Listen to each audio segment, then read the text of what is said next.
Noong panahon bago umusbong ang mga pyramid, sinakop ng isang hukbo mula sa silangan ng sinaunang mundo, pinangungunahan ng walang awang si Memnon na nagpapanggap na hari dahil siya ang pinakamahusay na mandirigma nila. Tinulungan ng isang mangkukulam na nagtatakda ng mga resulta ng labanan, si Memnon ang nagpapalaganap sa mga lupain, iniwan lamang ang ilang malayang tribong tutol sa kanya. Ang natitirang tatlong tunay na Akkadians na sina Matthias, Jesep, at Rama, ay inutusan ni Haring Feren ng malayang tribo upang patayin ang mangkukulam ni Memnon kapalit ng 20 ruby ng dugo. Ito ay nagpapagalit kay Takmet, ang anak ni Feren, dahil nauubos nito ang kanilang kayamanan, at hindi rin ito nagugustuhan ni Haring Balthazar ng Nubia na may paghuhusga sa mga Akkadians. Nagpasok ang tatlo sa kampo ni Memnon ngunit nadiskubre ng mga tauhan ni Memnon ang kanilang mga plano, dahil sa isang pagtataksil ni Takmet na pumatay sa sarili niyang ama at sumama sa panig ni Memnon. Tinamaan ng mga palaso si Jesep at Rama, samantalang nagawa ni Matthias na pumasok sa tolda ng mangkukulam,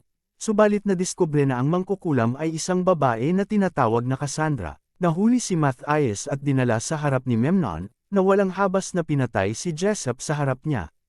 Ang pagpapapatay kay Matthias ay naiwasan ng umawat si Cassandra. Sinasabing nais ng mga Diyos na mabuhay si Matthias o kundi haharapin nila ang galit nila. Hinatulan si Matthias na malibing ang kalahati ng kanyang katawan sa disyerto at kakainin ng mga langgam sa pagdating ng pagsikat ng araw. Gayunpaman, nakatakas siya sa tulong ng isang magnanakaw ng kabayo pangalan ay Arpad. Determinado na matapos ang kanyang misyon at ipaghiganti ang kanyang kapatid, nagtago si Matthias sa palasyo ni Memnon, na kilala bilang Gamora. Kasama ang tulong ng isang batang palaboy, nakapasok siya sa palasyo ni Memnon. Doon, may maikling paghaharap siya kay Philos, ang mahikiro ng korte ni Memnon, na nagtago kay Matthias at itinuro siya sa hardin kung saan nagsasanay si Memnon. Sinubukan ni Matthias na panayin si Memnon mula sa isang torreng bantay ngunit napilitan siyang iligtas ang batang palaboy sa pamamagitan ng pagpana sa palakol na hawak ni Takmet. Ito ay nagbigay alam sa mga bantay sa lokasyon ni Matthias at tumakas siya mula Gamora. Sa kasalukuyan, aksidenteng pumasok siya sa paliguan ng mangkukulam at nakita ito na basa at hubot-hubad. Ginamit ni Matthias ang daluyan upang makatakas kasama si Cassandra na dinala sila sa isa sa mga pampublikong balon ng lungsod.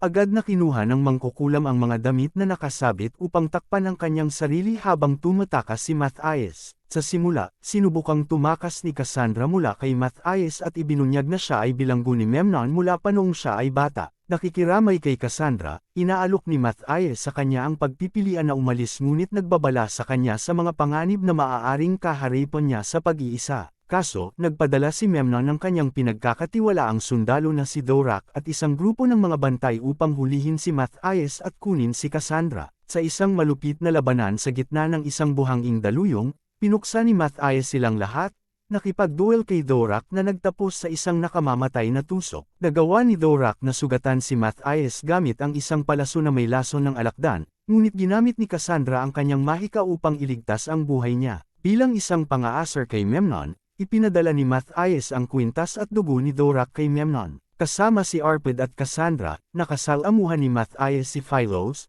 na tumakas mula sa palasyo ni Memnon at nagpakaperpekto ng pulbere ng pampasabog. Gayunpaman, sinalakay sila ng mga puwersa ng mga rebelde sa ilalim ng pamamahala ni Haring Balthazar. Bagaman natalo ni Matthias si Balthazar sa labanan, binigyan siya ng respeto nito, habang si Cassandra ay may pangitain kay Memnon at ang kanyang hukbo na pinagpapatay ang mga rebelde. Hinulaan niya na kapag umabot sa palasyo ni Memnon ang liwanag ng buwan, magiging malakas na Scorpion King ito, na naniniwalang siya ay nakatakda na maging Scorpion King. Nakita rin niya na malamang na matapos ang buhay ni Matthias kung siya ay haharap kay Memnon. Sa kabila ng mga babala ni Cassandra, nagpahayag ng determinasyon si Matthias na siya ang maghubog ng sariling kapalaran, at naghalikan sila at nagsiping buong gabi. Kinabukasan, bumalik si Cassandra kay Memnon upang linlangan siya at posibleng patayin. Nagdududa si Memnon kung mayroon pa ring kapangyarihan si Cassandra sapagkat ang mga patakaran ng kanyang kapangyarihan ay nagsasabing nawawala ito kapag nawala ang kanyang pagkabirhen. Sinubok niya ang kakayahan ni Cassandra sa pagtingin at nagawa nitong pumasa sa pagsubok sa kahit na paano. Samantala, pinamamunuan ni Matthias, kasama sina Balthazar, Arpad, Philos,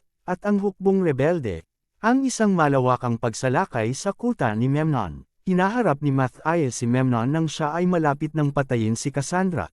habang si Balthazar ay nakikipaglaban kay Takmet, naghihiganti sa kamatayan ng kanyang ama. Matapang na hinaharap ni Balthazar ang napakaraming puwersa ni Memnon mag-isa. Sa gitna ng labanan, tinamaan si Matthias ng isang bantay, nakahawig sa pangitain ni Cassandra. Habang inihahanda ni Memnon ang kanyang pag-akyat sa entablado ng Scorpio upang maging Scorpion King, pinatay ni Matthias, kasama ang tulong ni Cassandra, ang bantay at kinuha ang kanyang pana. Sa kabila ng kanyang mga sugat, binaril ni Matthias si Memnon, nagpatalsak sa kanya sa bubungan tungo sa kanyang kawawang katapusan. Sabay-sabay, ginamit ni Philos at Arpad ang pulbura ng pampasabog upang sirain ang pundasyon ng palasyo, na nagresulta sa pagbagsak ng karamihan sa mga sundalo ni Memnon. Si Memnon ay namatay sa apoy. Matapos ang tagumpay sa labanan, ang mga natira sa hukbo ni Memnon ay lumuhod sa harap ni Matthias, alinsunod sa batas ng tribo na itinuturing na ang pinakamalakas na mandirigma ang hari. Si Matthias, bilang Scorpion King, lumitaw bilang nagwawagi at leader. Sa kalagitnaan ng lahat ng ito, nagpaalam si Matthias kay Balthazar, ipinahayag ang respeto sa isa't isa, habang si Balthazar ay bumalik sa kanyang sariling kaharian. Nagtatanong si Matthias kung paano nanatili ang kapangyarihan ni Cassandra matapos mawala ang kanyang pagkabirhen sa kanya. Ibinunyag ni Cassandra na gawa-gawa lamang ng kanyang mga ninuno ang patakaran na iyon upang pigilan ang mga mangkukulam na magamit ng kanilang hari. Ipinakikita ni Cassandra ang isang pangitain ng maikling panahon ng kapayapaan at kasaganaan sa kanilang harapan, ngunit nagbabala kay Matthias na hindi ito magtatagal magpakailanman. Walang pagdududa, ipinahayag ni Matthias ang pag-asa at determinasyon na pangalagaan ang kanilang kaharian at ipagpatuloy ang pagiging isang leader na mapagkakatiwalaan. Subscribe po kayo mga ma'am at sir, malaking suporta po ito sa aking channel. Like and comment din po, salamat.